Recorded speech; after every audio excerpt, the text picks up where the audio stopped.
Kuppam development authority అని గతంలో ఏర్పాటు చేశారు. గతంలో చంద్రబాబు నాయుడు గారు సీఎంగా ఉన్నప్పుడు ఆ డెవలప్మెంట్కి ప్రత్యేకంగా నిధులు కేటాయింపు. అదేవిధంగా నిన్నటిదాకా పులివెందుల ఏరియా జగన్మోహన్ రెడ్డి గారు పులివెందుల ఏరియా డెవలప్మెంట్ అథారిటీ చేశారు. ఇప్పుడు ఉప ముఖ్యమంత్రిగా పవన్ కళ్యాణ్ గారు ఉన్న నేపథ్యంలో ఆ పిఠాపురం నియోజకవర్గానికి పిఠాపురం ఏరియా డెవలప్మెంట్ అథారిటీని పాడాన్ని నిన్న కేబినెట్ ఆమోదించింది. అదేవిధంగా వివిధ అభివృద్ధి కార్యక్రమాలకి ఇక నిధులు విడుదలయ్యే అవకాశం ఉంది.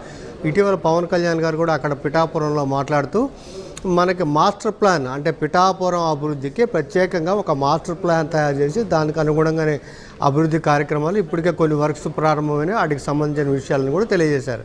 అయితే ఇప్పుడు కొత్తగా ఆంధ్రప్రదేశ్లో 7 విమానాశ్రయాలు అంటే డొమెస్టిక్ ఎయిర్పోర్ట్ల ఏర్పాటుకి ప్రపోజల్స్ అని నడుస్తున్నాయి.